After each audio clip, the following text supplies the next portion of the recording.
In this video, we're going to prove the quadratic formula. So you've probably used it loads of maths lessons, or you may have just been introduced to it by your teacher, but the quadratic formula is x equals negative b plus or minus the square root of b squared minus 4ac, all divided by 2a. You may have just been given it, but where does it come from? So what I'm going to do is I'm going to start off by writing down a quadratic. So a quadratic is something in the form ax squared plus bx plus c equals 0. Okay, so that's a quadratic equation where you've got a quadratic and you've got it equal to 0. And what I'm going to do is I'm going to do completing the square on this. So if you don't know completing the square, you haven't seen it, I would recommend you watch the video on completing the square in corporate maths before you carry on watching the rest of this video. So first of all, because this equation equals 0, I'm going to divide it through by a. So what I'm going to do is I'm going to divide each of the terms by a. So ax squared divided by a would just be x squared plus bx divided by a. Now you could write bx over a, but instead you could write b over ax. A bit like if I had 3x and I divided it by 4, I could write 3x over 4, but I could also write 3/4 x. Okay, so I'm going to write b over ax like so. Plus, I'm going to divide this term by a as well, so it's going to be c divided by a, and that equals, well, 0 divided by a is just 0. So we've just divided through by a there. Next, what I'm now going to do is I'm now going to do completing the square on this. Okay, so to do completing the square, well, I write my x in the bracket plus, and then what I do is I half the coefficient of x. So I'm going to half this term here. So if I'm halving b over a, well, that would be the same as b divided by a, and halving it is the same as dividing it by 2. Well, that's going to be b over a divided by 2 over 1. And remember, to divide by a fraction, you do keep change flip. So I'm going to do b over a times by a half. And if I times b times 1 is b, and 2 times a is over 2a, like so. So half b over a is just b over 2a. And I'm going to close my brackets and I'm going to write squared, like I would do for completing the square. And then I'm going to subtract this term squared. Well, this term squared, well, if I square a fraction, that's the same as multiplying it by itself. So in other words, you just square the numerator and square the denominator. So b squared, well, that's going to be b squared over, and 2a times 2a would be 4a squared. So I've just squared this fraction and subtracted it. Again, that's what you're doing completing the square. Watch the video if you need to. And then you add on the term on the end, so plus c over a, and that equals 0. You may see parts of the quadratic formula sort of coming out here, but what we're going to do is we're going to carry on. Let me just get rid of this rough working out. Okay, so next, what I'm going to do is I'm going to bring both of these terms to the other side to leave me with x plus b over 2a, close bracket, squared, equals, well, if I add b squared over 4a squared to both sides, I would just go to the other side and you'd get b squared over 4a squared. And then if I take this away from both sides, if I take away c over a from both sides, it would become minus c over a, like so.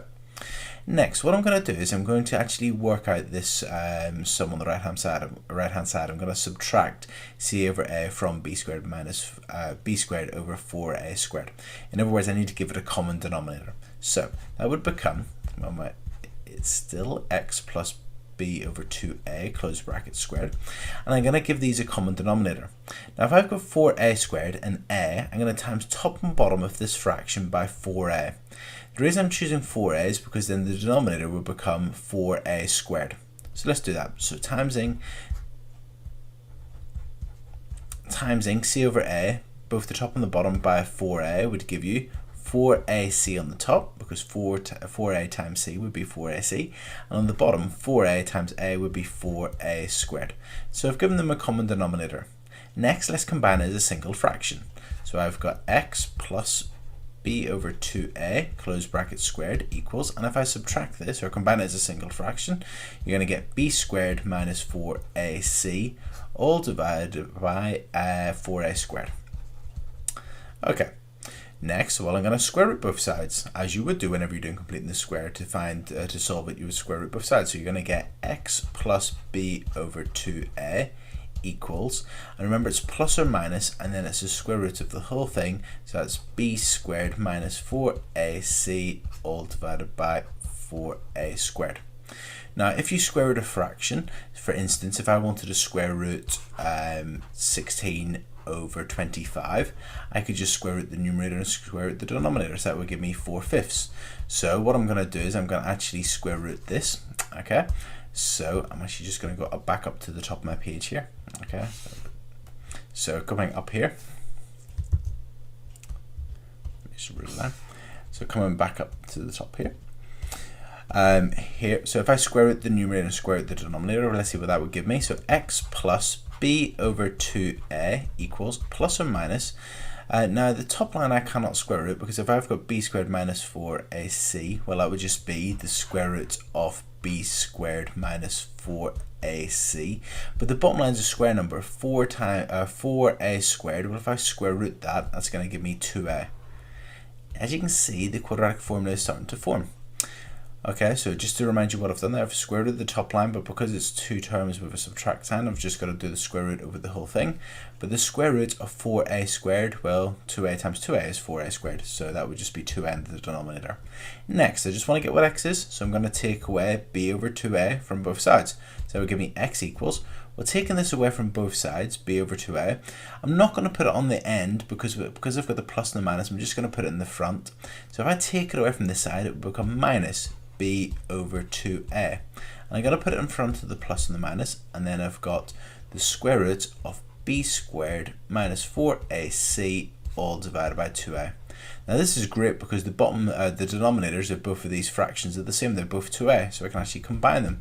So my top line would become minus b plus or minus the square root of b squared minus 4ac, and that's all over 2a. And there you go. So we started off with a generic quadratic equation, so something like ax squared plus bx plus c equals 0. We just done completing the square on it. Dividing through by a first, doing completing the square, and what we found is we got the quadratic formula. So that means that we can just substitute in the values for a, b and c into this equation, this formula, and we'll find out the values of x. And that's it. So that's where the quadratic formula comes from.